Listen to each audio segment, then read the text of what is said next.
I was shocked at how low that view. Oh, welcome to Bogside Chats. We're talking everything DeFi Kingdoms and keeping it casual. My name is Matty Pesk. As always, tonight I am joined by Franz. Bud, how we doing?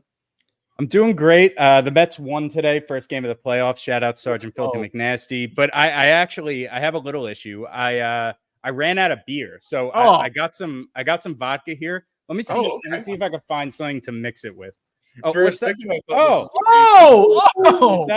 That's Mountain Dew Infinite Swirl. I'll give this a try. When did You're gonna mix vodka with that? When did that happen? First off, vodka mixes well with everything, and so does Mountain Dew. So this is a match made in heaven. But yeah. And there's no smell in vodka. Otherwise, I would have been fired by now. All right. Well, as Franz does that, as you all can tell, we have a very special guest tonight from DFK. Bolon is joining us tonight on the eve of the release of PvP. Bolon, thank you so much for joining us. How you doing tonight? I'm doing pretty well. I've been battling Twitter, which I'm happy to expound upon if desired. But suffice it to say, Twitter sucks and I hate it. Yeah. It's called X now, actually. Actually, I refuse to engage in that. No, thank you for that. It's Twitter. We can't be. Mm-hmm. Yeah, no. Yeah, no. You like it's the same as football stadiums. You can rename them all you want. Right. Whatever name I learned it as, that's its name. You know, honestly, I don't know if y'all have noticed. I think we talked about it in the last AMA, but Pieface is rebranding to start that. I have messed it up every single time. Oh yeah, of course. And will continue to. Pie Star. So long to find her name. Catface. Yeah. Starface. Yeah. It's a hard knock life out here. Let me just tell you. Yeah. All right. Well, also, before we get on to the next thing, we got to go comment here. Maddie with the fresh cut. Whoa, there it is. Yeah, look at that. Normally, this is the first time I've done a fade like that. I like it. They call that permissionless hair. I like it. Yeah. Thanks for calling me on that. All right. We are going to talk about everything that's happening tomorrow. PvP is being released on Metis. Actually, question right off the bat. Before we talk about anything. When? Metis? Metis? Metis? Oh, yeah. Don't know. No, because the guy you were on the stream with, I turned on the Metis stream, the Metis stream, whatever, and he started throwing Metis around, but then you came right back with Metis. and it was never discussed. So I'm sure many of you never saw this, which is probably in my favor. But at ETH Denver this year, where we announced our partnership, a bunch of people were calling it Metis. So I was like, okay, well, I guess I've been wrong this whole time. So I did. I don't know if y'all ever caught them. Oh my god, I just blanked on the name. The daily podcast that I went on a few times. The FUD was in the name, and it was Go Fudge Yourself. That was it. Yes. But anyway, we did a live Go Fudge Yourself, and the entire podcast, it was like 45 minutes. Every time I said the name, which was a lot, I just said Metis Metis, just to come. I remember that. Yeah. Never heard any comments about it, and then went back to talking to the team, the Metis team, and some of them say Metis, some of them say Metis. So I just say Metis, and then we were on that space, and he said Metis every single time, and I was like, I can't change it now. It's too late. Yeah. I've committed. Even if I'm going to say Metis, this podcast is going to say Metis. Yeah, I'm you're deciding for the whole podcast. I'm deciding for the whole podcast. Yeah. All right. No, but I mean, I feel like it's like when Avalanche came out of left field and was like, we're a Vox, actually. That just went as if it never happened. Like, nobody calls it a Vox. I mean, but to be fair, they didn't want to be a vaccine. So, yeah. I kind of get where they were coming from of like, don't call us a vax. Like, that's bad. The political climate at that time. Right. Yeah. But then we just started calling it Avalanche, and we became very fancy. You have to put your pinky up when you say that. Avalanche. Avalanche. And again, before we go any further, is there an update on your beverage? Oh, like it tastes like I put way too much vodka in so far. I don't really know what the Mountain Dew tastes like yet. All right. Well, we are going to talk about PvP. We're going to talk about new equipment, influence, the partnership that you announced. I have a dark summon that we might do 2 level 15s. I'm excited about. and then maybe a couple other things. Maybe we touch on permissionless. But let's start it off right away with the PvP. We are all very excited about it. It is going to be on the Metis network. Basically, my question is, we're sending our heroes over there. How is it going to work in terms of how we set up matches, the settings? Like just give me kind of like a quick rundown. And maybe we're repeating ourselves a little bit from the AMA, but like I kind of want you to just go through it, and then we'll see if we have any questions, So I'm gonna need you to repeat all of that for me in just a second. But first, I'm going to. Why do I hate you so much? Why? Hold on. Are you about to tweet? Are you about to tweet some alpha on the bot live? Alpha. Wow. I like this. Everybody get on Twitter. Everybody get on Twitter. I thought he was talking to Maddie when he said, "I hate you so much." I was like, "Whoa, we're starting off fiery." It's fine. Some alpha's about to be tweeted. I'm going to say live from Bogside. The alpha's being tweeted. Bogside first reporting. Bogside first reporting. Alpha is about to come down the pipe. I want to hear when other podcasts discuss this. Please credit Bogside chats. Yeah, please credit Bogside as releasing this information. It is released. Let's see if I have permission to drop a link in your chat. I bet I don't. Well, I'm gonna pull it up on the screen. I was just doing it on my laptop, which doesn't make sense.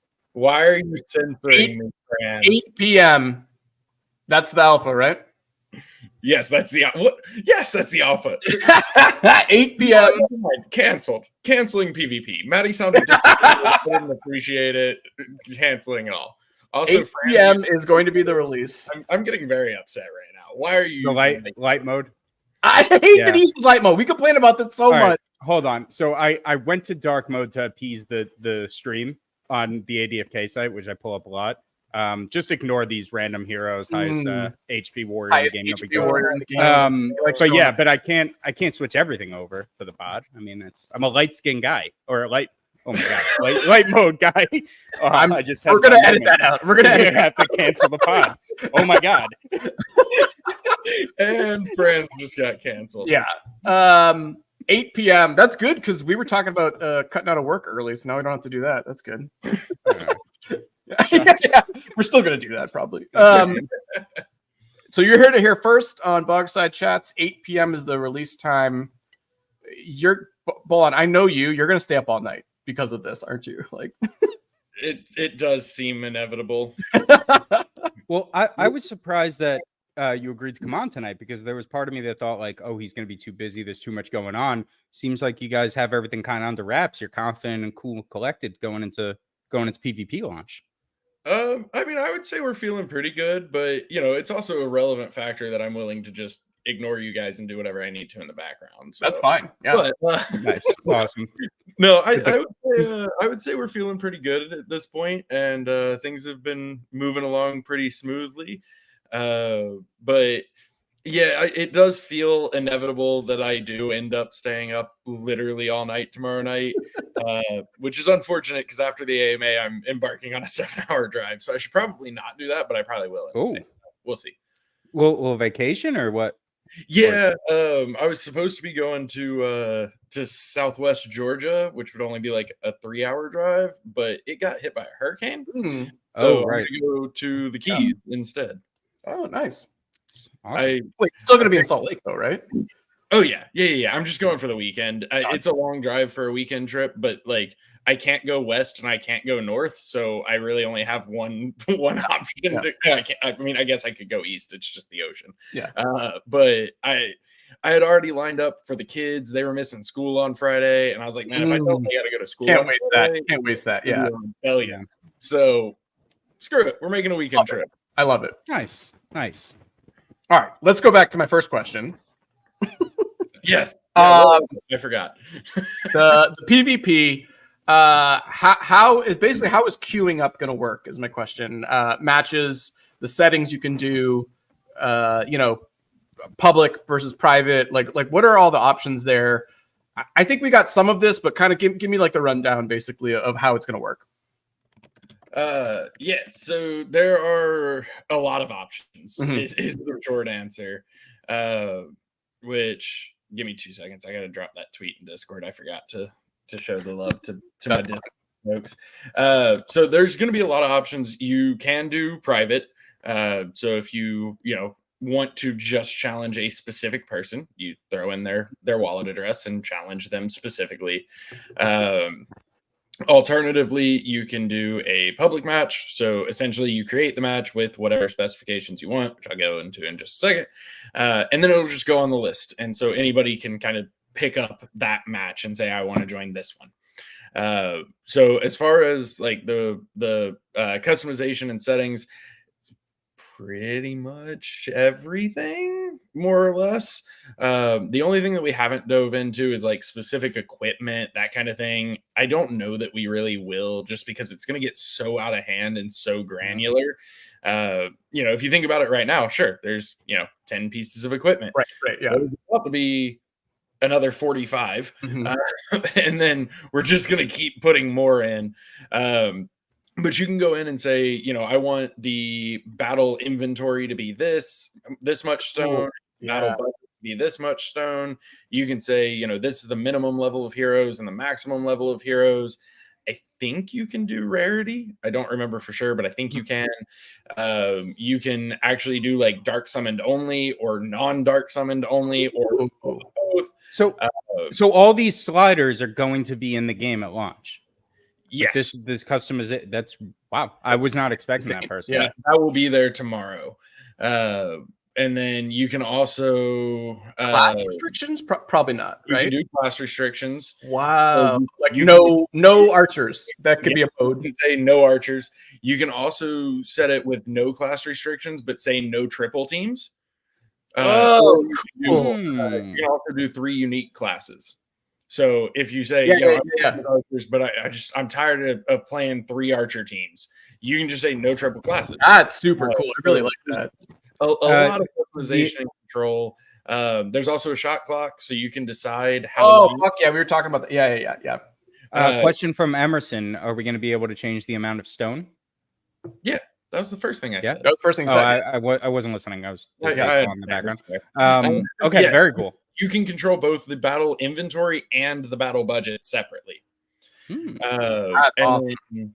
So yeah, customizable shot clocks. You can decide how long your turn lengths are, and you can also decide what happens if it runs out.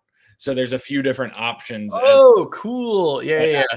Occurs. Oh, is it like every round, the options? 10 damage every round or something like that? Well, I'm sure. Yeah. Well, wait. So can you share with us what the options are, rather than Maddie guessing? No, but there's an option. Yeah. We'll go back to Maddie guessing. Damage is like 1.25, and then like 1.5. Like damage increases as you are out of the shot clock, or your next round you have even less turns or even less time. Right, Maddie, I was kidding about you sitting here guessing. Come on. Ooh, there's some interesting ones. I actually hadn't even really looked at all of them, but now I am, and there are some interesting ones. Can you give us how many there are? Give us one.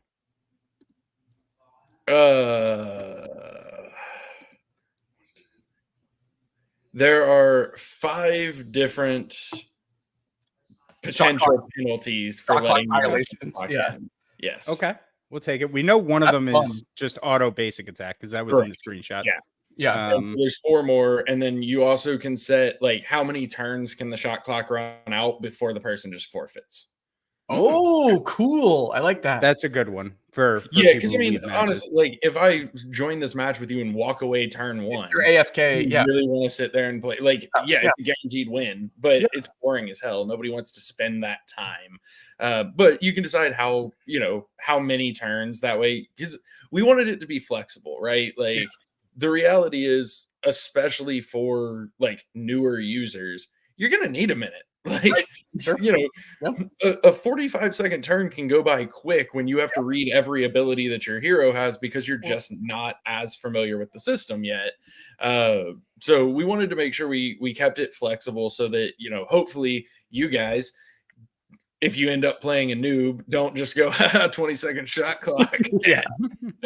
Well, so also, I mean, 20 seconds seems short. Just sometimes big moves, pivotal moves in the game, you want to be analyzing that time bar. I do like that there's pressure put onto that, so we can't just sit there and like, okay, where is he going to go next? But 20 seconds is going to be quick, so it's going to be interesting.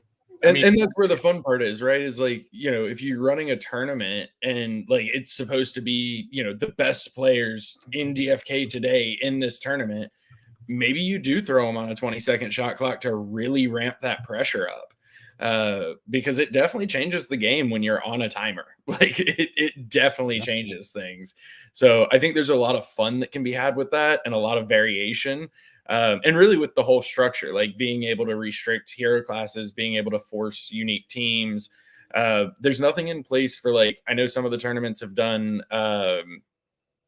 like you have to have an average of 18, but it can't be below, like you have to be within 4. Like there's no. I know what you're talking about. Yeah, I know you. Well, do you? I'm not sure. You fair. Yeah. Fair point. Fair. But so question is because it's just a pain. But is 20 seconds the shortest amount? I think so. I would love like a 7-second rapid fire. I feel like that's like a special mode. That can't be the regular. Like with something like that is like, oh, I have too many browser tabs open and it lagged for a second. Right. Confirm button. Like there is a certain. Well, and that I remember at least 3 times to attack. That was a problem in Hearthstone. Mm-hmm. Hearthstone, like there was that one guy who did like a ton of extra moves and the animations took longer than the rope, and people got super pissed, and I don't blame them because like they couldn't make moves because the animation was taking too long. But yeah, I feel like maybe that'd be a fun like one weekend. We'll do a 5-second timer, just to have like a fun, like that can't be the standard. Like, to answer Dank Nation, and don't hold me to this because I'm not 100% sure, but I'm pretty sure that it basically your shot clock stops when you confirm your attack. Okay. And then the next player's shot clock begins when it switches to their turn. So like you would have that dead space in between for the animations to go off, I believe is how that works. It'd be like extra. Yeah. To like, because the animations are pretty quick too. So they're pretty fast. Yeah. And like same thing where like, oh, it's my turn, but I don't have control yet because my guy's taking bleed damage. Yeah. I believe all of that falls into that middle ground.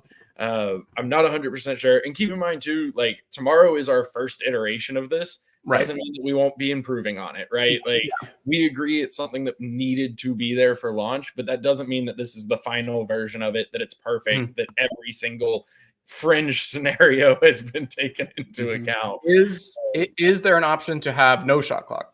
Yes. Oh, okay, cool. Yeah, you can just turn it off if you want. That's awesome. This customization sounds wild. I honestly wasn't expecting this much going on like on day one. It sounds like it's going to be very exciting. We've been able to do a lot more for phase 1 than we've been able to do as much for phase 1 as we hoped we would be able to do. Even with like, having all of our NFT marketplaces in place. Like, we have more topics coming. Like we're going to get to it. So there's a lot going into phase 1, a lot. Which is really cool. That leads me kind of like to the last thing I want to talk about this. I think I want to talk about the equipment shop influence. I want to get to all that. I want to say this.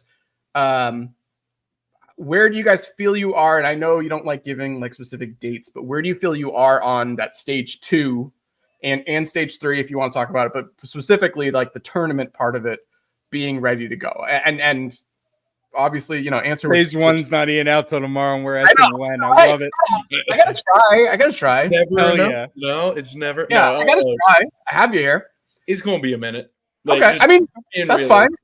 We have a literal phase 1.5 because we did the second agreement with Metis for a literal phase 1.5. So we've also got there's tournaments are not the next thing that's going to happen. They are the next major phase, but there will be releases between this and tournaments. So question off of that, and maybe this was announced and I just don't remember, this phase 1.5, does that come with a financial kind of release from the team? And is that public what that is?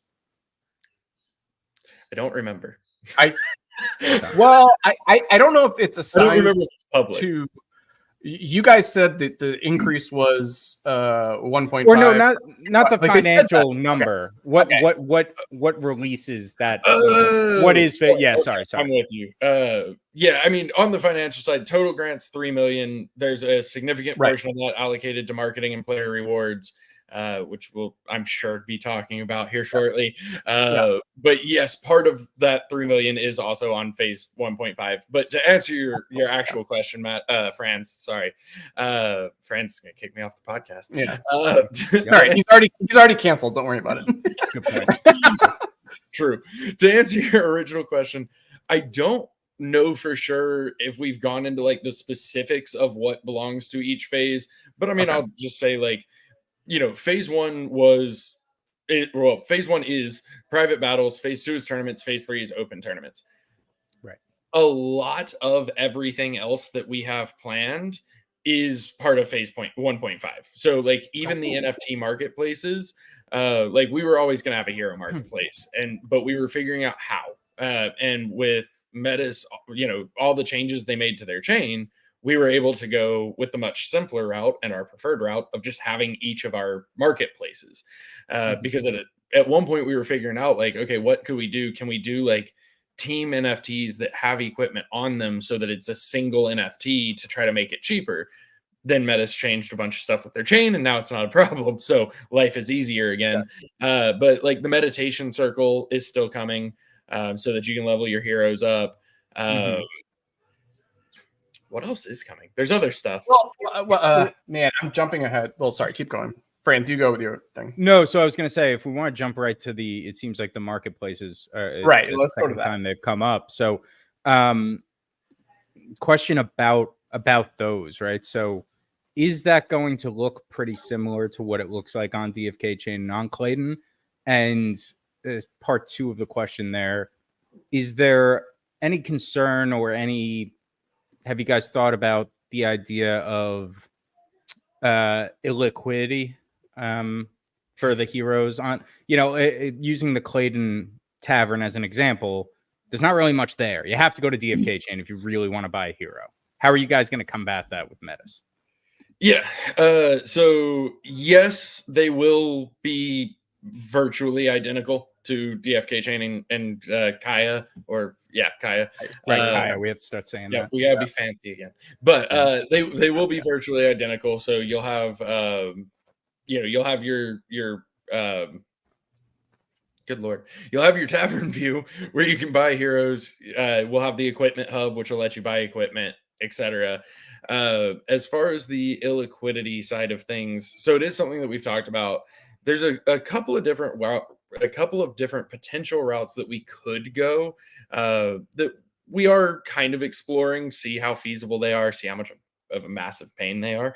And so it'll be interesting to see how it plays out, because the other side of things too, realistically, there are plenty of heroes to make all of those marketplaces liquid.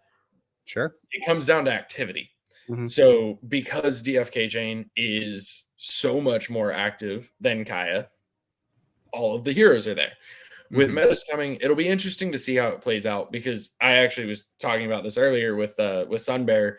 Like, my personal opinion, and this is 100% just me speculating as an individual, I think we will see a large transition of the best heroes for combat go to the Metis marketplace. And I don't think that that's a bad thing, because if you're coming in through Metis, that's what you're looking for anyway, because you're coming in to play combat. And then if you're going to DFK chain to get into hunts, to get into questing, maybe you want those great combat heroes for hunts. That's fine. They're there. You bring them over. Or you're coming for questing, or you want to hunt with, mid-tier heroes. Those will probably be more available on DFK chain. I do think there will be a level of demand for, not the best combat heroes on Metis because of influence. But I think we'll also see... Good point. I do think there'll be an interesting dynamic of, this guy may not be the best for combat, but he has a really good hero score. He's going on Metis. So it'll be very interesting to see how it plays out. It in a lot of ways, like, it could become more of a problem or it may not. And so I'm curious to see how it goes. I think many of us are curious to see how it goes, but we're not unaware. We have some thoughts on things that we could do and may do, regardless of if it becomes a problem or not. And obviously, if it does become a problem, then we'll be more incentivized to do something about it. Right. Yeah, it's and that's a good point that, you know, the PvP type heroes would be in a Metis marketplace. Like you were saying, to backtrack a little, did I hear you say something earlier about being able to buy hero squads as one? So that was a idea that we had floated that would have been. Well, it's something that's been talked about in the community in the past. Someone had that idea. Someone had that idea. Like, in the community. It's not a bad idea by any means, but there's a lot of technical considerations that have to go into it. So we were looking at it as potentially not even for sales, just for bridging, where like you would bridge your team of heroes and pack it all into one NFT. And then if you wanted to sell, you would have to break them back into separate NFTs. So it would be a little bit more expensive, but it would give you the option. If you're keeping them for yourself, you bridge them as one, you play with them. When you bridge them back, they break into separate. And it didn't, like, it was the cheapest possible way to do it, because at the time, Metis gas was pretty expensive. But now that's changed. And so, you know, we can run with individual heroes, because especially like, you know, you got to remember too, not just the heroes, but it would be all of the equipment and everything too. So when it comes to like durability and repairs, there's a lot of considerations there. So it's not by any means a bad idea, but it definitely has some technical hurdles that we would have had to overcome that thankfully we haven't had to overcome, which is why we have more ready for tomorrow than at one point we were sure we would. Quick question. I feel like this has been answered, but I want to ask you. We're using Jewel for the Metis marketplace, and then gas when we're there is Metis? Yeah. Okay. And there isn't going to be a separate Metis like in-game token. No. Okay. Yeah. So all and that leads me to my next question of, and maybe there's no answer to this, but why is this not a new realm? Yeah, because I feel like it's a lot of it. It's a lot of what we're looking for, but I mean, listen, anything is possible. Okay. When we look at the smile on his face. I know. No, everybody's just. I know. I have to ask that question. It's awesome. We have a weekly meeting with Metis. Not to mention, I mean, we talk to him literally at all times at this point, especially at this point. Yeah. But every week, I'm like, X number of people have asked about this being a full realm again. Like, and they love it because that means that y'all are excited about coming to Metis, which is a good thing. So to more so answer your question, and we've talked about this a little bit before, when we very first met with Metis, they were like, hey, we really want you guys to come over. We want a game. We want a flagship game. We want y'all. Y'all have been around forever. We know who you are. You have a great reputation. You brand really well, or you build really well. Like, we want you guys to come over. And we were like, cool, that sounds fun. Also, we're all going to go broke if we try to put a realm on your chain. And they were like, okay, well, let's figure out what we can do. We're like, okay. That's really how the whole Coliseum was born, was us working with them to figure out what a viable solution to bring DFK to Metis was. And that was the Coliseum. Now, obviously, since then, a lot of things have changed. So who knows what the future holds? Anything is possible. Right now, our focus is on PvP, as I've said 1,000 times at this point. I'm just going to keep saying it. But, you know, our entire focus really is like PvP and continuing to build out combat in general and the peripheral features. You know, realistically, we still have, there were some dates mentioned somewhere, but I guess at this point, our current contractual obligations are anticipated to run through roughly like Q2 of next year. That's alpha. You know, it's actually not, surprisingly, because I did the Metis CEG. I had to put a roadmap on there, and they made me give information I didn't want to. But yeah, so once this build out is done, who knows? It's going to be very interesting to see. You know, it'll be very interesting to see how PvP does. So a lot has changed in the 7 months, I think, since we originally, partnered and announced and all of that. A lot of things will probably change in the next 6-8 months, and then we'll see where we are. But we absolutely love working with the Metis team. They've been phenomenal. Obviously, we would love to continue working with them in any way, shape, or form, and we will anyway because PvP is there. But if there's mutual interest for something more, sure, it's possible. But honestly, we just flat out, we haven't even talked about it yet. Like, it's just not even. Yeah. I don't believe that, but no, that was a good answer. Good answer. No, you may not believe it, but we have not. It was a full answer. It was very full answer. Yeah. I don't know. You say that you guys meet almost every day, yet we still don't know the pronunciation of their chain. It seems a little suspect. It feels like it would come up at some point. We talk about DFK. Fair enough. No, the real problem is I get on the call and some of them say Metis and some of them say Metis, and no one just corrects either one of them. Yeah. Yeah. We're gonna make them duke it out in the Coliseum to determine the forever pronunciation of their chain. Everything gets out in the Coliseum from here on out. I mean, 100%. Okay, so on the equipment shop, something I do want to bring up is the new equipment that is gold based that we can buy. All right, I want to talk about a lot about it in general, but like my biggest question is there's 3 tiers. There's a level 3, a level 6, and a level 10. And my biggest question right off the bat is why would I ever buy the level 3 and level 6? Aren't I always going to want to buy the level 10? I mean, not if your hero is not level 10. Could they not use it? Can lower level heroes not use the level 10? If I remember correctly, the way that really all equipment is structured, it's not that they can't use it, it's that they get mega debuffs. Because and it's even usually based on strength, right? So it depends on the weapon. For weapons, yeah. But it depends on the equipment, I should say. Yeah, like even now, like a Gorbo or an Excalibur has requirement. If you're below it, you're gonna suck with it. Like it's gonna hurt. Like it's I think it's pretty punishing, which I support. I remember it drops if you don't hit the minimums, like it drops like crazy. Yeah. And so same thing, like I believe that I don't think we have like a minimum to even be able to use it. I might be wrong about that. Sorry, Hubert, if I am. But you definitely get punished if you don't meet what you're supposed to. And so this will be the same. And for today's world, is there going to be a massive demand for level 3 and 6? Maybe not, but maybe you want to do some level 6 PvP. But we also have low level PvE content that will be coming. And if you're level 5 using your level 1 gear, life's probably gonna hurt.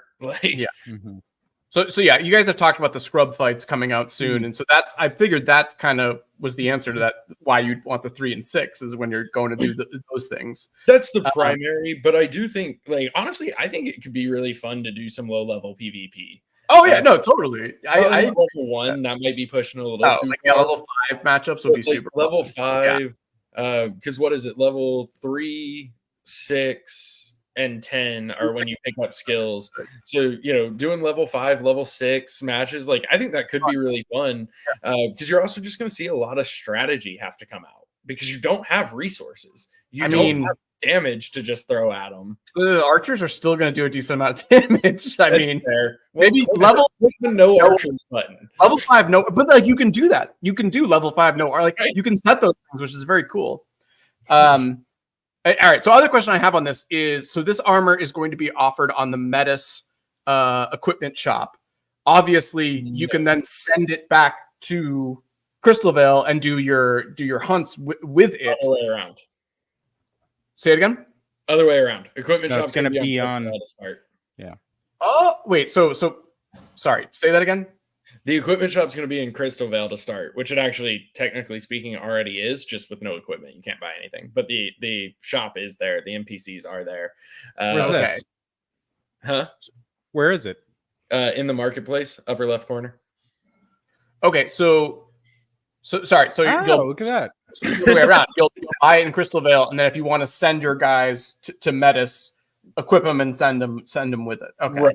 Right. And then we will have our player-to-player equipment marketplace on Metis, so you could take it over there and resell it, I guess, if you want to.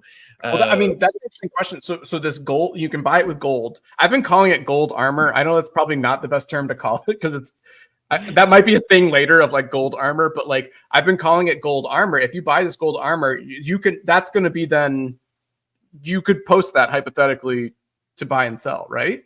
Yeah, 100%. Yeah, it's all tradable. I mean, I don't know. It would take some interesting market effects for that to be right. I don't think that will happen, but like you like it's an NFT, or at least not. It's a whatever numbers and letters. You know, no, it's an NFT. You're right. Oh, it's an NFT. Okay, so like, because the vendor will have that same kind of like the gold fluctuation. Mm-hmm. So I'd be very curious to see if there is arbitration happening there. I mean, there definitely can be, and like I could see people buying it, bridging it, and selling it at like a small premium just for the convenience factor. I think if you try to go crazy, people are just going to go buy it themselves. But you know, you can charge a shipping. You're not going to make a crazy profit, but I mean. Question from Sir Worm: will there be a price freeze for initial launch? Like, are there any kind of safeguards? So if you know Esper comes in, and I use him because I believe he was the person that front ran duels a season or two ago. If he goes in and just buys up a ton, we just have to wait for that decay and figure out the best. Short answer, yes. That said, we did announce today, based on hunts over the last 30 days, we are going to be airdropping out some equipment. Yeah. So, you know, that should at least help. You know, it doesn't stop, which I mean, honestly, we don't want it to stop it. Like, it's gold burn. Right. We want the gold burn. But it will at least help. Like, I think most people, and obviously I'm making assumptions based on like how many teams they have, based on how many hunts they have, and drawing a lot of conclusions. But most people can probably outfit a decent portion of their teams off of that airdrop. I wanted to push back on that. The numbers are kind of crazy. Like the scale that you used. I guess Maddie didn't like how many pieces. I only got one. There it is. No, but like the 1,000 plus and the 800 plus, there's only like 5 total people, like wallets that like qualified for it. Like I don't know. I feel like it should have been higher, but maybe that's just me.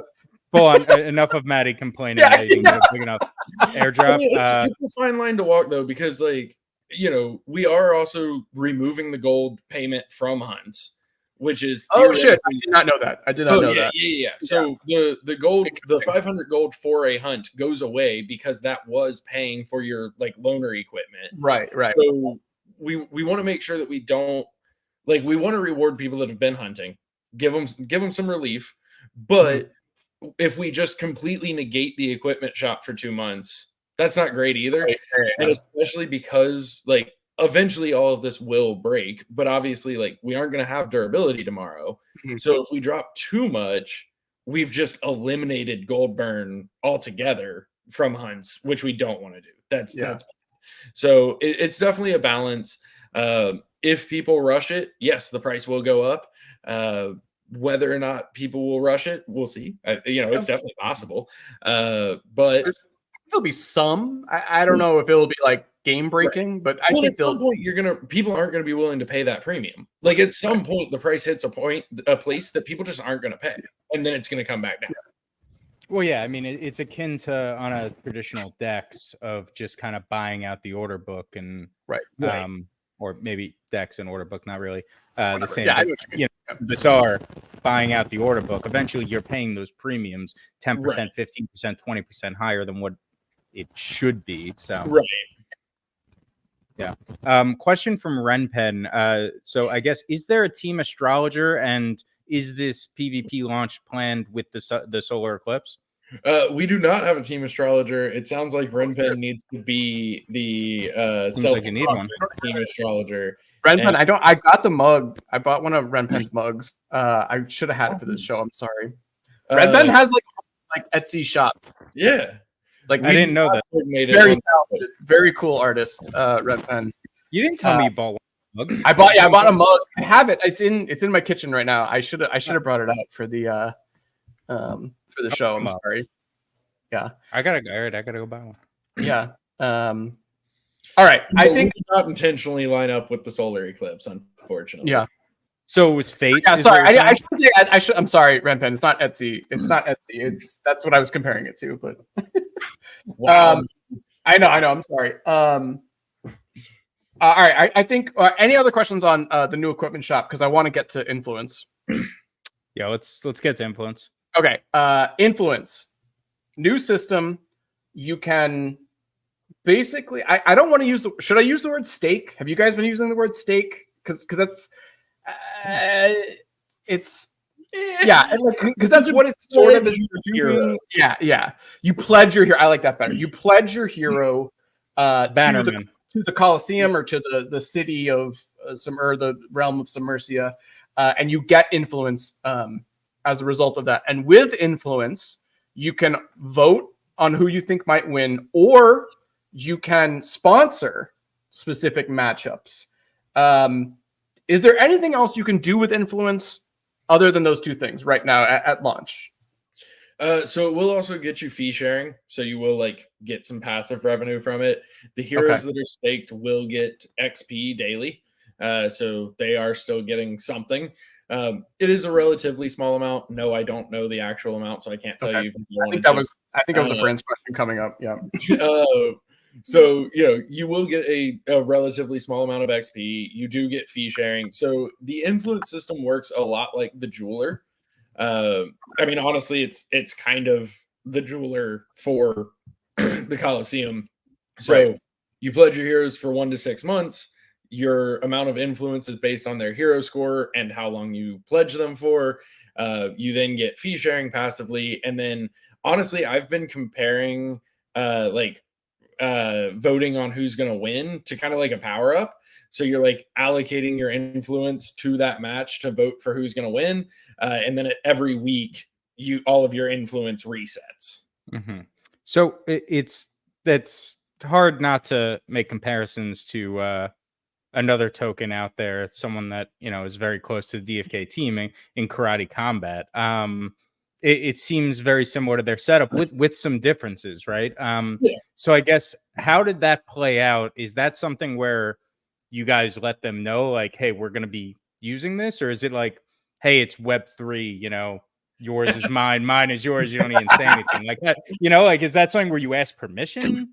No, I mean, the main thing that we really learned from them was, hey, if we can figure out how to make this up only, we can do it.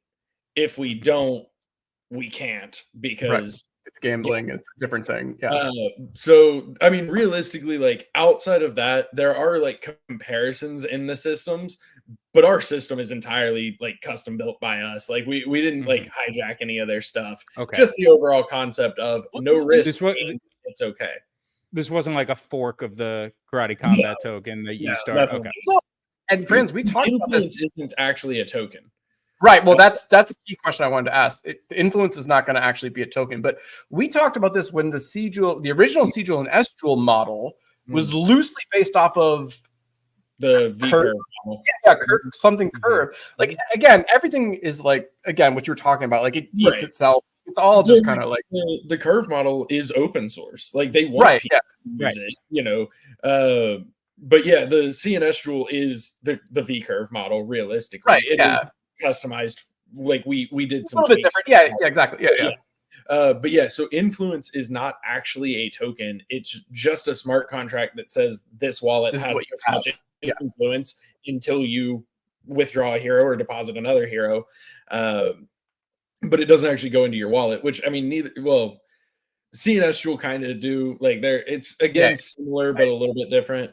And so basically, when you look, you'll see, hey, I have, this much influence. Matty keeps getting compliments on his hair and he's got to show it off.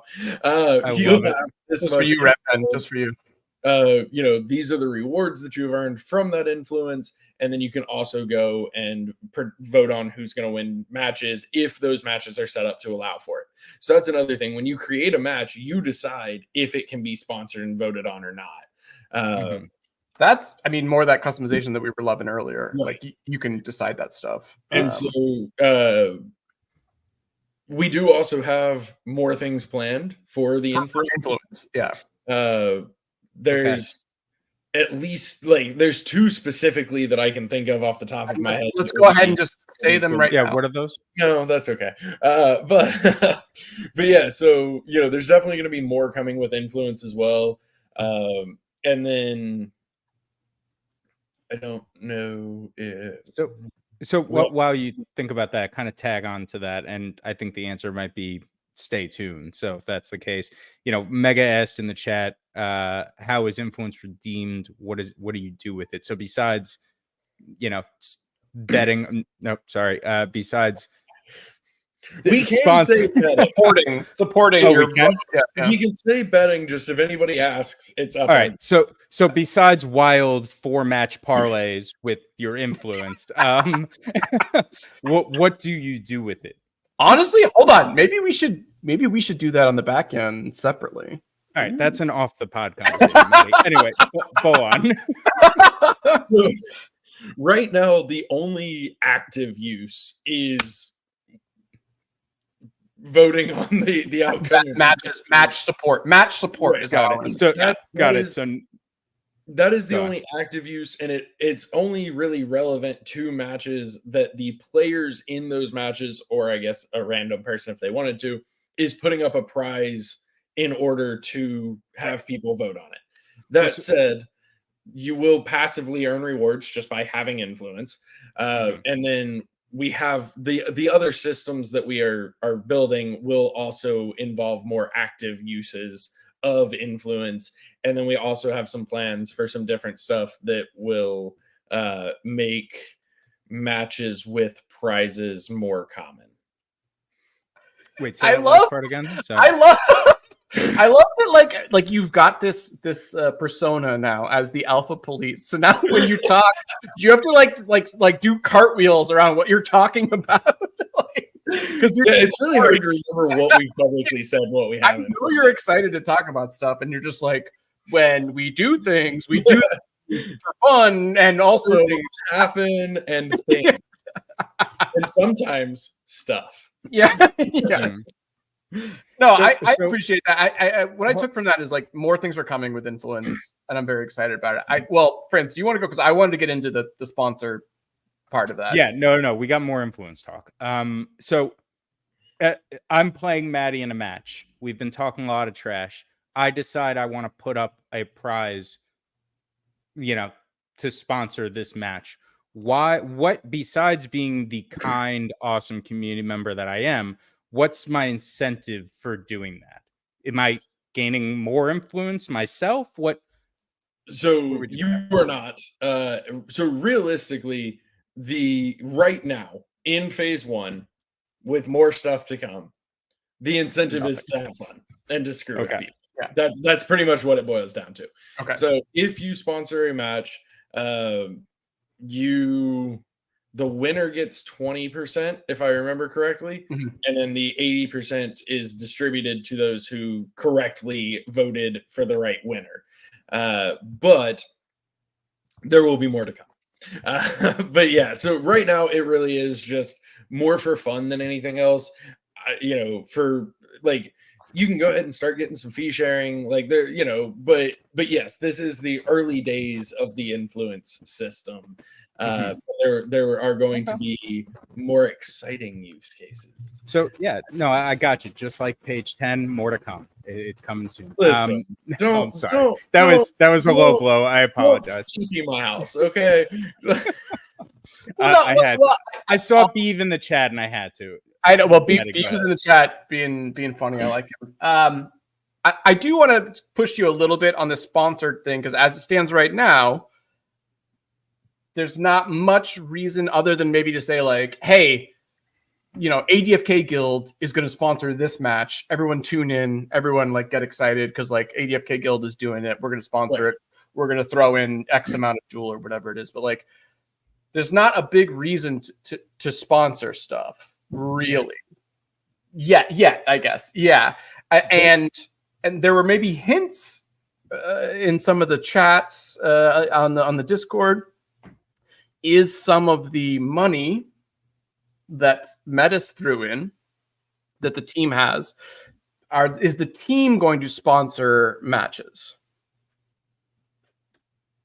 There's a lot of things that are possible. Okay. This was one of the questions I was like nervous to ask you, but I don't care.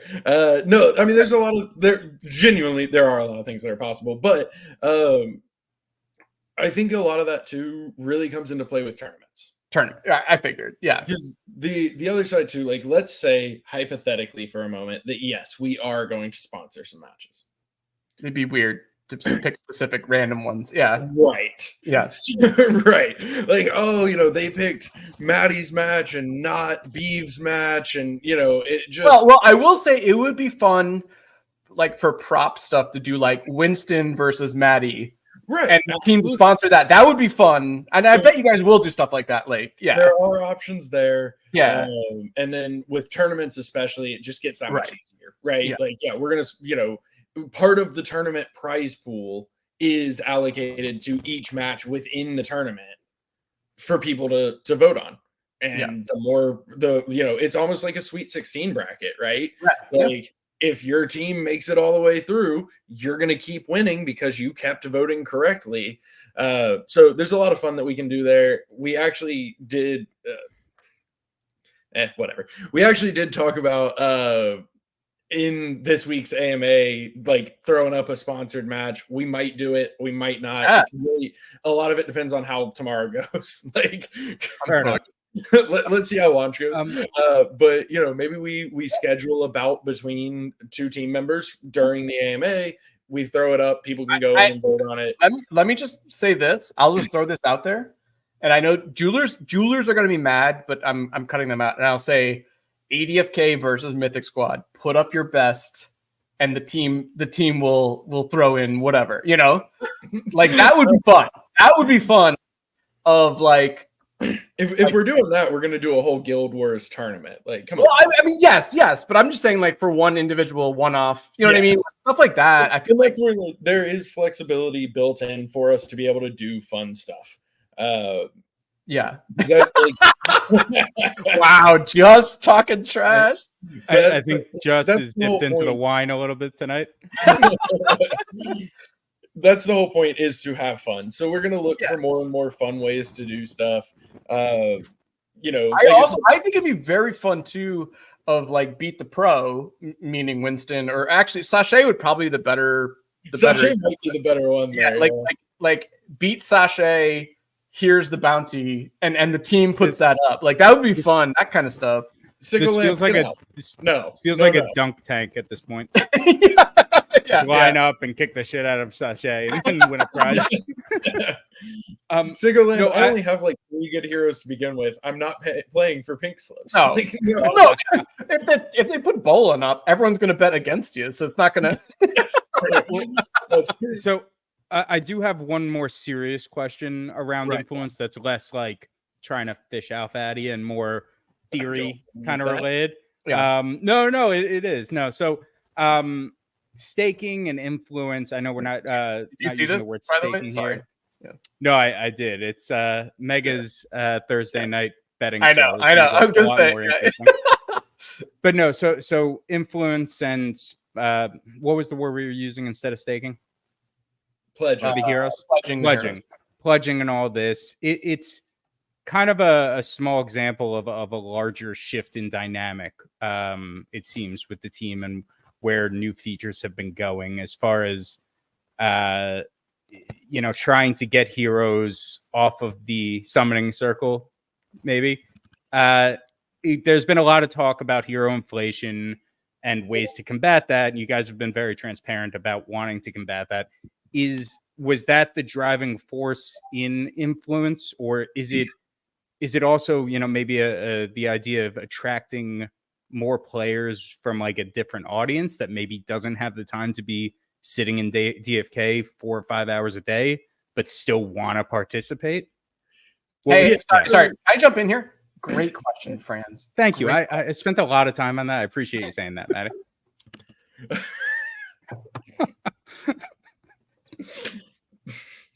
Do you want to compliment his haircut in return? I mean, it's a great fucking haircut. Look at that thing. I mean, he's going to be turning heads in Salt Lake City. Look you at think how they've seen a haircut like that in I'm Utah? excited to go to Salt Lake City. Ex-Mormons. Hang on, We're time out. going to change their life. I'm in. Let's meet them. I just want to point out how much more uniting I am than Guy Kid. Like this is the Oh, most how I've dare gotten you. along Guy in an Kid episode sows discourse. Guy that I Kid never Sows watched. discourse. Guy Kid keeps us in line. We're gonna be getting in trouble with you.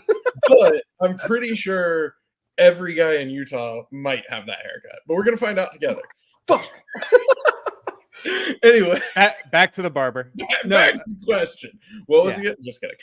So no, I really think in a lot of ways it actually just worked out very well for two goals that we had anyway that aligned into one beautiful feature. So the reality is, like, we've always wanted to build a combat system that is like there's a piece for everybody. So that's always been a big part of it, is we don't want PvP to only matter to the best 1% of PvPers. That's not fun. Like, we want a PvP system that everybody can be a part of, including people who may themselves not really play PvP. So this gives them a way to engage. This gives them a way to earn off of it, to have fun with it, to support people. Like, it gives them a reason to watch matches and learn who those players are. And maybe they learn the combat system along the way from doing that. Maybe they don't. Maybe they don't want to. Whatever. Doesn't matter. On the hero side, or on the hero inflation side, yeah, I mean, we've been pretty open about the fact that we felt like it was escalating. But a lot of that too, the reality is, like, we built everything, including the summoning system, with the idea of there being a crap ton of uses for heroes and you having to make choices of what you were doing with them. The reality is then that things didn't go our way and we didn't have those options. So this is the first of, realistically, several options. Travel's going to change things because your heroes are going to leave the places with the portal. Crafting is going to change things because your heroes aren't going to be questing if they're crafting.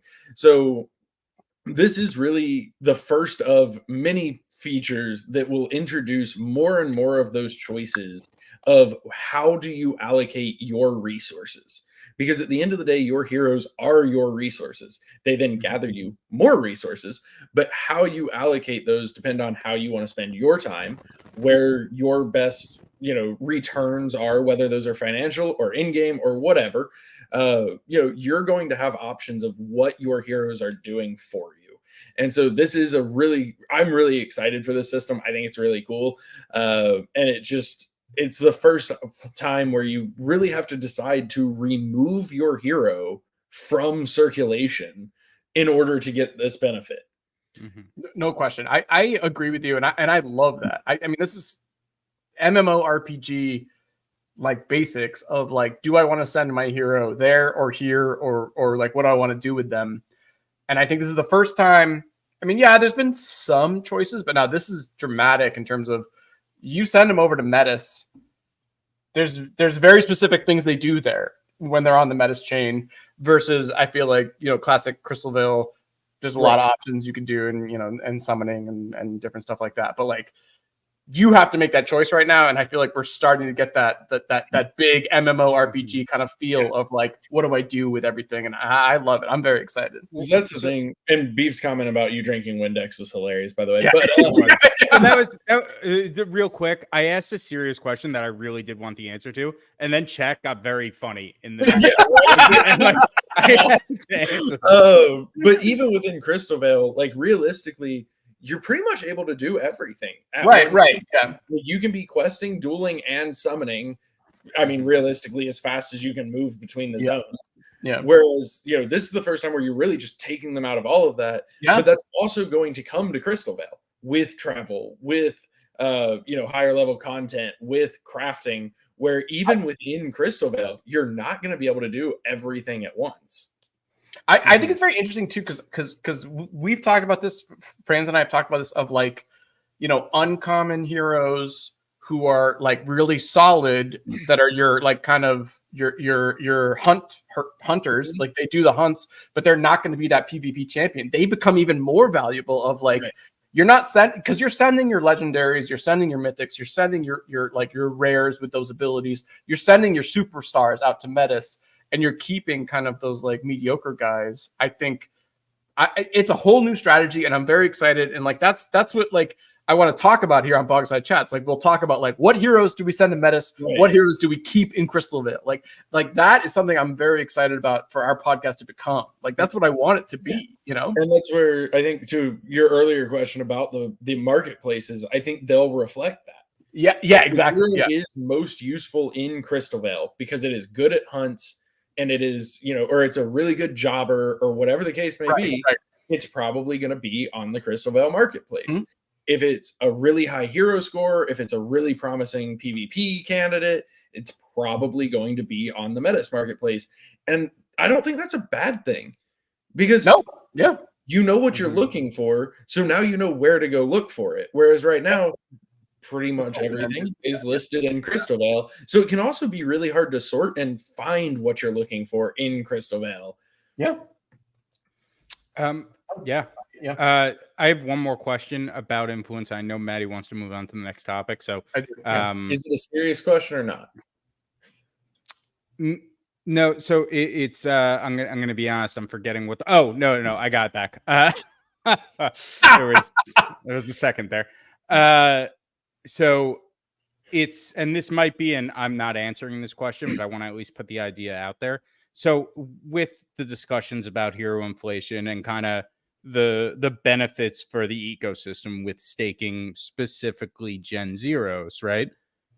You guys made this 50x multiplier with, I'm sure, a lot of math and spreadsheets on Hubert's side, but without any real realm experience, I should say.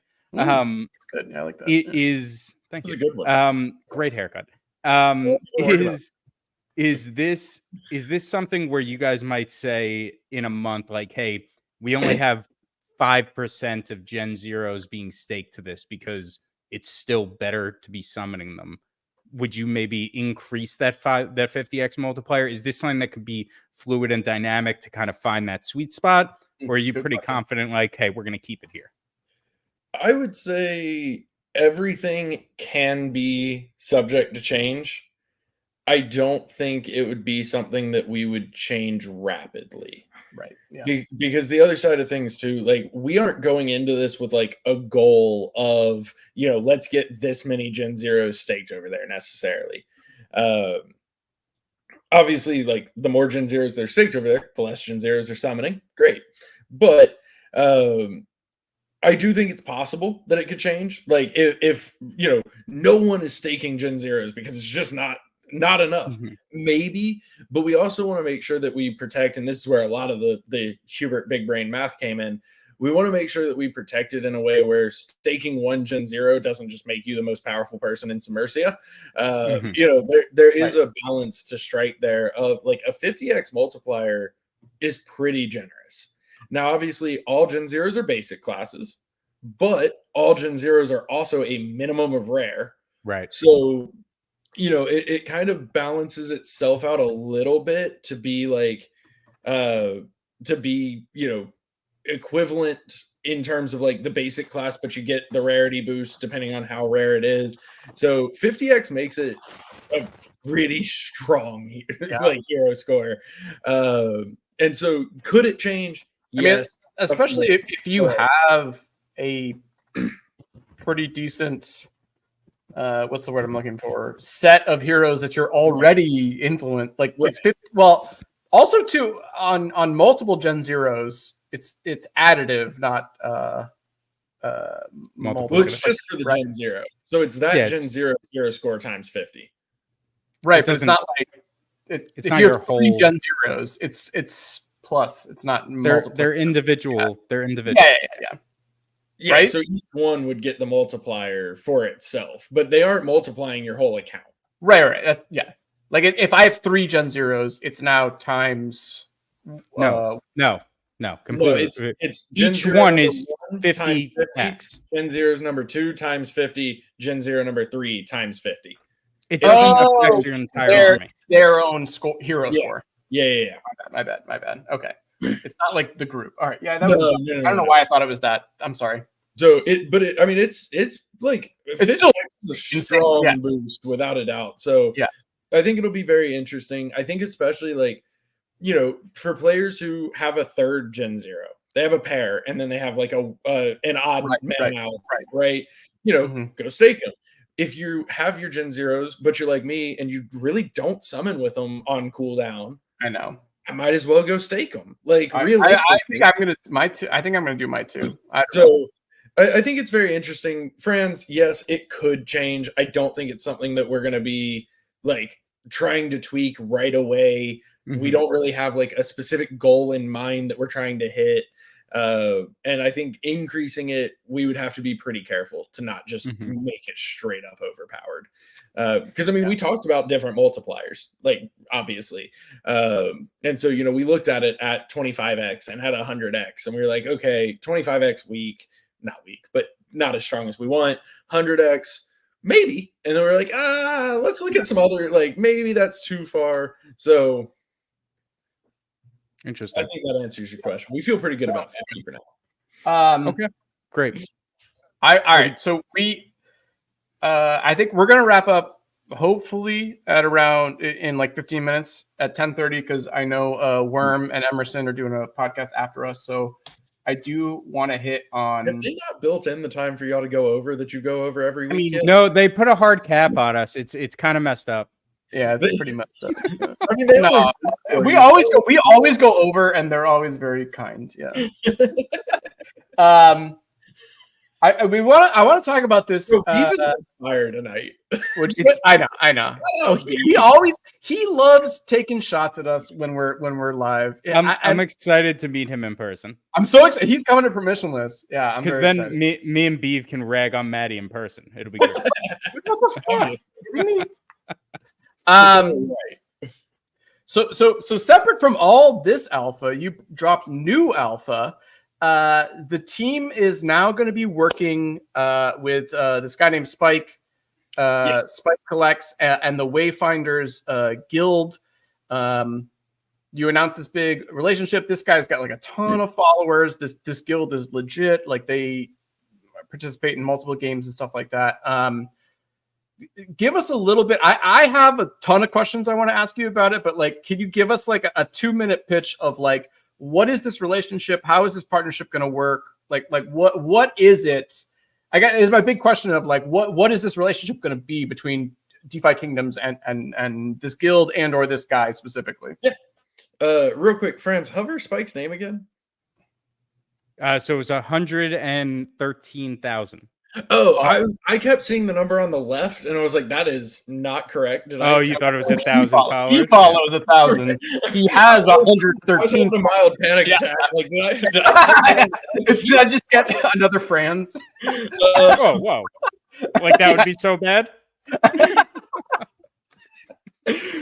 So do me a favor, friends, while you're screen sharing here, become my content creator. Pull up Dreamer's Twitter page real quick. I don't think I follow him. That's fine. I'm kidding. It's not on private. God, kidding. I wish this was in dark mode. You want to talk about hair? Whew. I mean, man. That's my hero. That's my hero right there. Jesus. I've had that hair before. I've had that exact hairstyle before. Maddie went into the barbershop and showed the guy this picture and said, as close as you can get. As close as you can get. Dreamer is a good-looking man. We can all agree. We can all agree right now. Okay? Anyway, Bolon, you were making a point of some kind. Scroll down a little bit. There's a keep going. There's a tweet about Spike. That's what I'm looking for. Keep going. Spike? Oh, here we go. That's the one. I'm going to use this to kind of kick off my answer here. Click on the show more for me. Yeah. Dreamer pays for the blue check mark so he can send long tweets. I don't. I got to do threads because I don't have a choice. It's not algorithm. Dreamer needing a lot of words to make a point? What do you mean? All right. Hold on there. We're gonna meet him soon. You gotta wrap that shit up. Sorry. cool when we meet him. He's not watching this. It's fine. Don't worry, I'm gonna clip it and send it to him. Anyway, so, wow. So to kick things off, what Dreamer said. So we've talked about it multiple times, right? So part of the marketing, part of the Metis grant includes a significant portion for marketing and player rewards. This is the first time that we've really had like a dedicated marketing budget and like have actively like, yeah, we're going to spend money on marketing. Like 2021 was virtually entirely organic. Like it's a very different strategy than we've ever had, which is awesome. So part of that was looking for, as Dreamer said, a tier one gaming ambassador. So what we were looking for is someone with the brand, the presence, the content creation that's known in this space. But what we wanted was someone who actively plays games. It was looking for games to play and who wanted to play our game. And so that's the most important part, is what we're not looking for is somebody who said, hey, pay me and I'll talk you up. That's not what we want. We want somebody who's actually going to engage with the game, engage with our community, and really become a part of our community and become, like, in a way, kind of like one of the non-team faces of DFK.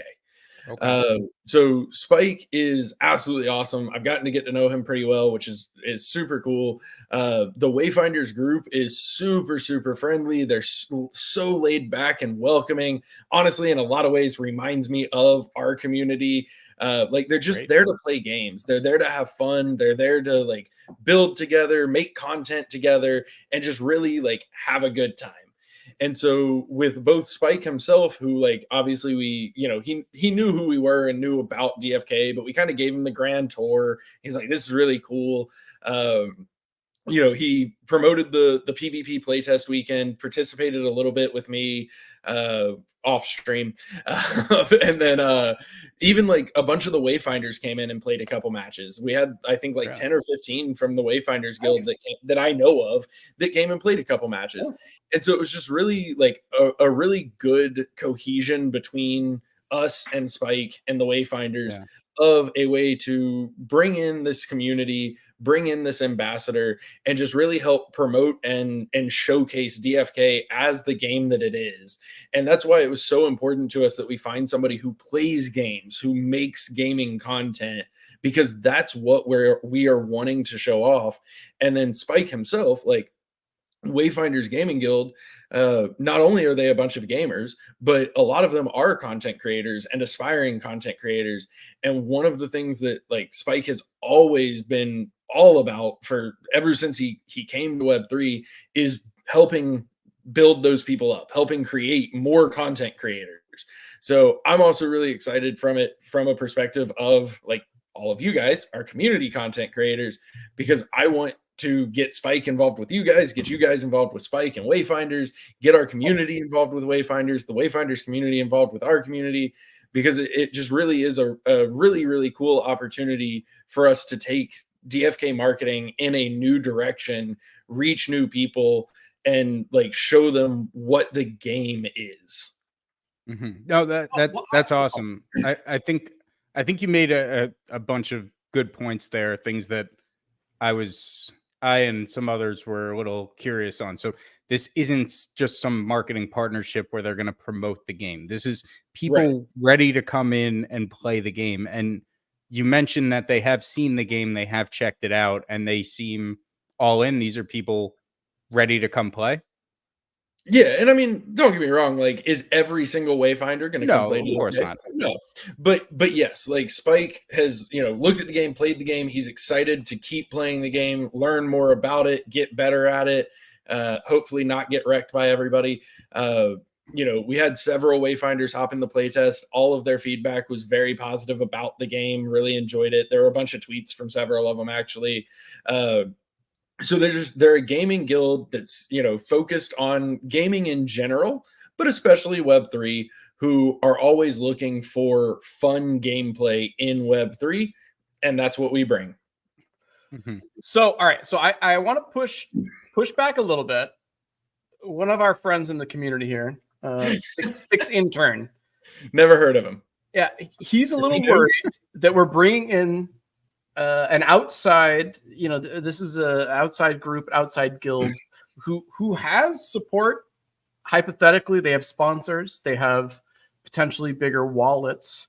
Should the existing guilds be threatened? Should we be worried that these outside guilds are going to come in with a lot of money and sort of dominate the scene? So, I mean, first off, I feel like y'all need to believe in yourselves more. I mean, I'm confident. Wow. ADFK Guild is great. It's Six Intern is worried. He's worried about Mythic Squad. Mythic Squad being dominated. So I'm confident ADFK Guild is going to be a dominant guild. But just all right. Just in general, thoughts on an outside guild coming in to the already established, kind of local guilds. We'll say local is what I'll say. Yeah, local guilds. They're realm view guilds. Yeah. No, first and foremost, honestly, I think it's super positive because the number one thing that we need is always players, right? More players is a good thing. Second, I think it's kind of inevitable, right? Like if we grow, if we're getting attention, you're going to have these established groups coming in. Third, y'all have a major leg up of 3 years. I hope you made the most of it. But somehow we didn't. We look around and somehow we've been here. I don't know. We still suck. Even outside of that, like I do think it's an interesting question of does Wayfinders come in and operate as a Wayfinders guild? Maybe. I know. I think it's a fun kind of like strategy thing. Right. But also, like, are there factions within Wayfinders that belong to Mythic Squad, that belong to ADFK, that belong to, like, Are you suggesting that we form alliances with this new guild? I'm suggesting that y'all show these players how to play DFK and see if they want to join your guild. Okay. Not their network. Spike already joined the Mythic Squad Discord, so you better get on it. That perhaps ADFK Guild can make an alliance with the Wayfinder so that then Mythic Squad is cut out? Is that what you're saying? Is that what you're saying? Spike tweeted a screenshot of him joining Mythic Squad. I did see that. Yeah. Hold on. First off, he was coerced in there. We let them come to us and ADFK. They're in his replies. It's a reply guy guild, really. I'm so excited. I'm so excited for Spike to start like really getting to know all of our content creators, because I think like he's gonna fit in so well. He's gonna fit in so well, and I can't wait. But yeah, like, maybe they come in and operate as the Wayfinders Guild. They might. I don't know. We'll see what happens. But I don't think there's anything, like, I don't think they signed contracts that said they can't be in ADFK or Mythic Squad or anything. So, take advantage of new players that are gamers. Show them the ropes. Welcome them to the community. Show them why they want to hang out with you.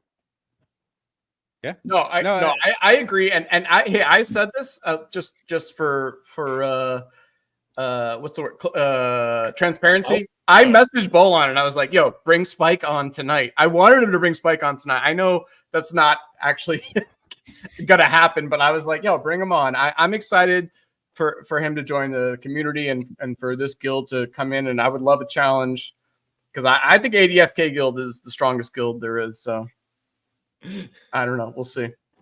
I'm excited for it. I think it's going to be really cool. And like Spike is really excited about, getting to know the community, but also getting to know the content creators. And I mean, honestly, like, yeah, Spike is familiar with the game. We gave him the tour. We showed him some stuff, but he wants to learn more. And like our content creators are the best place to do that. No question. So I think there's a lot of opportunity there as well. I think it would be really fun to, like, once PvP launches out and we've got a little time, I think it would be cool to set up a stream with like 2 creators or 2 groups of creators, whatever, have one of them coaching Spike and playing the other one. Just have fun with And that's what Spike does as well. Yeah, well, no, Just is going to be giving out lessons for the low price of 1,000 joule per hour. I like it. No, but so follow up question on all of this because it sounds great. Current champion. We didn't what? Well, Just didn't participate in that one. Mega, well, whatever. Sorry. Right. Just the DFK champion. I'm fine saying that. Anyway, shout out to my new favorite jeweler, J-Dub, who mentioned that Maddie's not the only one that got a haircut tonight, but yeah, Franz did get a haircut. Getting all the attention. It's okay. Good. It's whatever. Really got some love. So shout out J-Dub. No. So I think this is really interesting. It's Spike and the Wayfinders hopping on in. It's a kind of new dynamic that we're not used to, especially new players have joined, but a group that all has ties and knows each other ahead of time jumping in. It's obviously ruffling some feathers based on some of the comments in chat. So is this good? Is this the only guild that you guys have talked to, or are there more coming like this? So it's funny too, because it really isn't the first time it's happened. It's just the first time it's happened since combat. Back in the day, there were a bunch of guilds operating realistically, many of whom came from outside. Is this the only guild? We'll see. We'll see. I got a couple others I would like to figure some stuff out with. We'll see what happens. Okay. All right. We are going to wrap up. I want to ask a few quick questions at the end here. There's no such thing. First, permissionless. There's not really much of a question. I'm so excited. The two of us are going. A bunch of people in the community are going. Is DFK, are you guys going to do something special for us when we get there? That's my question. Yeah, we're going to take you all to karate combat. Oh, fuck yeah. I'm in. Oh, somebody didn't listen to our AMA this week. He never does. No, I want more though. Also, we have jerseys for you. I'm excited for the jerseys. Yeah. Yeah. Also, we got jerseys. By the way, I want to saying when I wrote Maddie Pesk, did you capitalize the P for the Maddie? I have no idea. I did not order them. That's important for me. That's important. Since when do you capitalize the Pesk? Anyway, that's important. Not important. I don't care. I just realized I don't care. I forgot. What are you guys going to be doing there in general? Are you excited for the DFK team to be there? Oh hell yeah! So, first off, this will be the largest gathering of our team in quite some time, which I'm very excited and their fans, I think. Yeah, for sure. So very excited for that. Absolutely love getting to see a bunch of the team. We are going to have a 10x20 booth, so we will be running the booth. We got some new updated branding for the Coliseum, so excited for that. We got some merch. We got jerseys, which are going to be awesome. So we're going to be having a lot of fun. I've got some other ideas on things that I would like to make happen, but I have not figured out for sure if I'm going to make them happen. So I'm not going to say 10 days, but okay. Yeah, I know. It's going to be a busy 10 days, but thankfully I'm going to the Keys, so it's fine. Half that is your vacation. We all know I'm going to be working half the time anyway. Yeah, but no, I've got some ideas on just fun community stuff to do.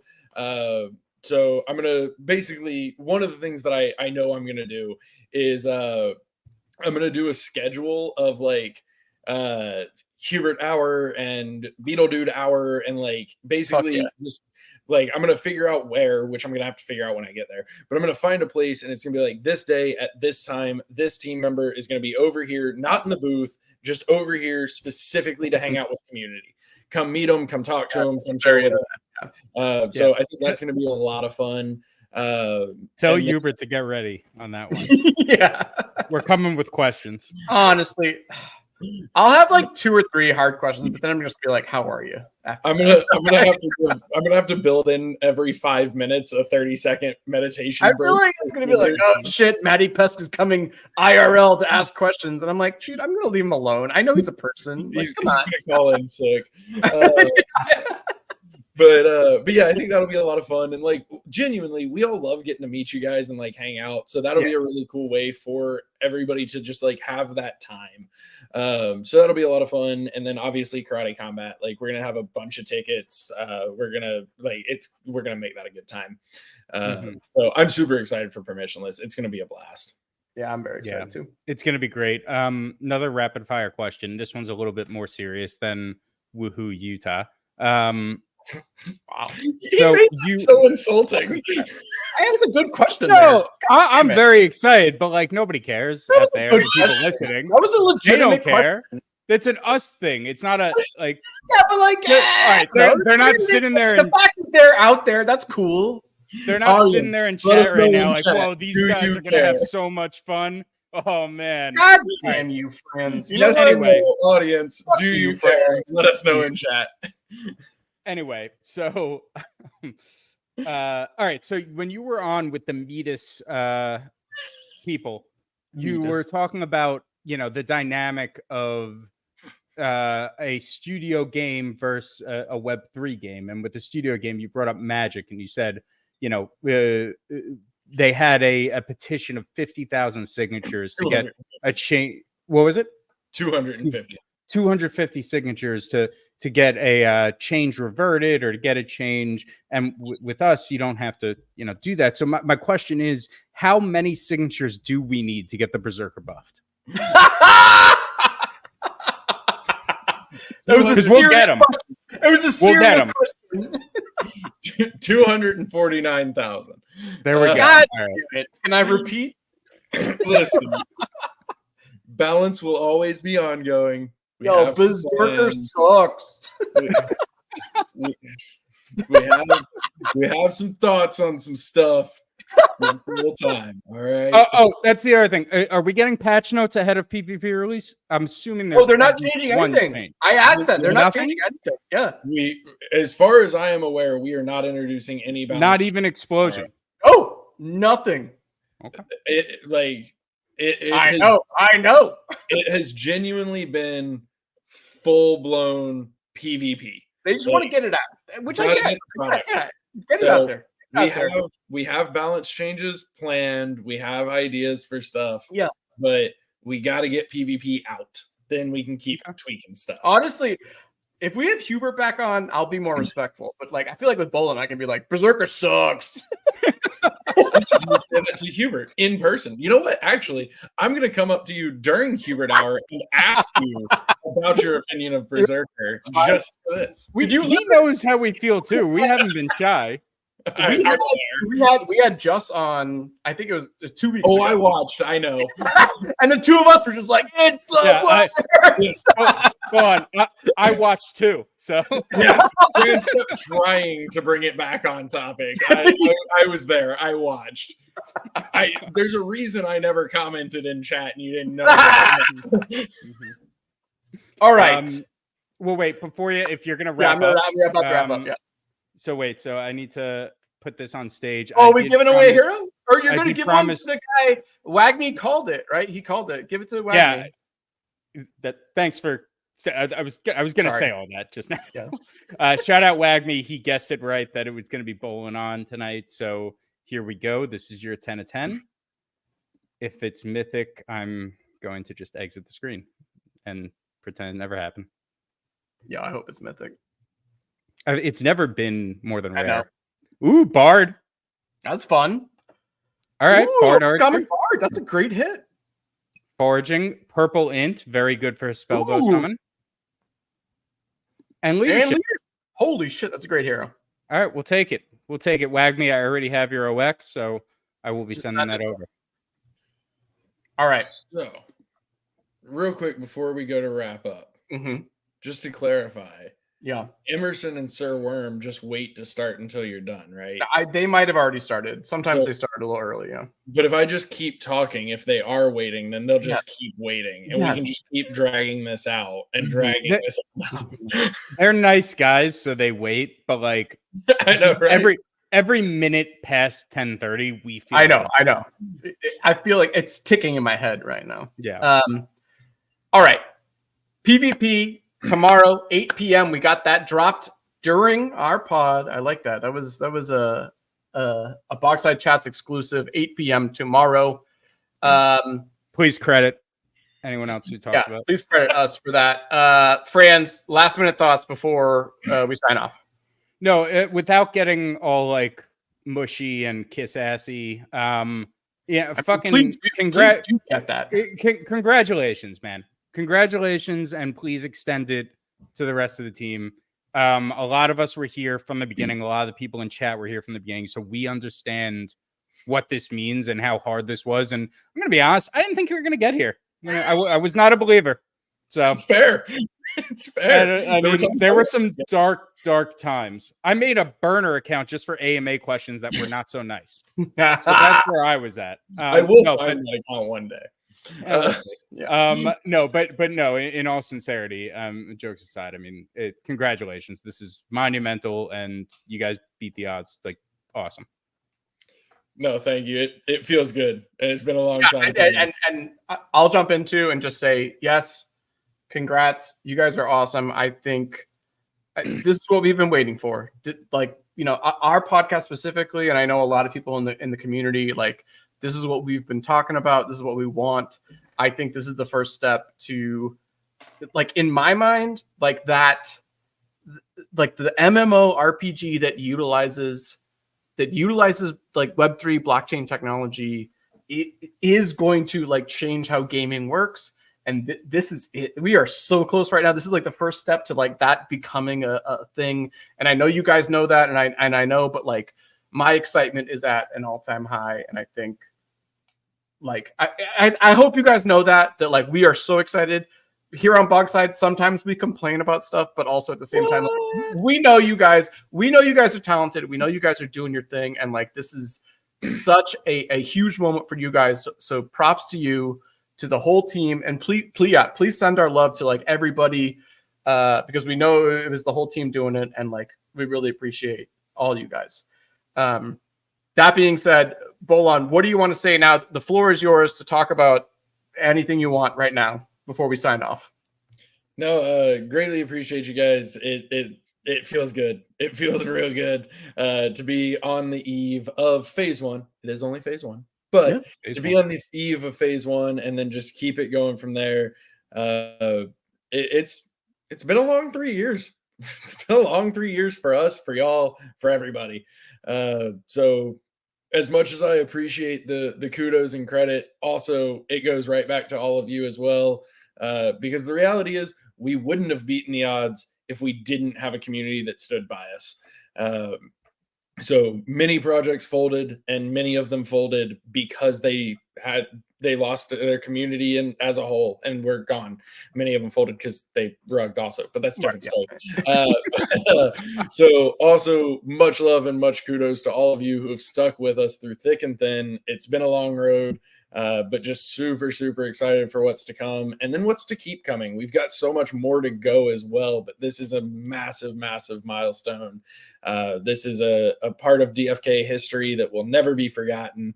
And so just super glad to have all of you here with us to witness this and to celebrate with us. And yeah, looking forward to keeping building and another 100 years of DFK. Well, this has been an episode of Bogside Chats. I almost forgot what it was. My name is Matty Pesk. For Franz and for our guests, Bolon, thank you guys so much for watching. We will catch you next week. Love you guys.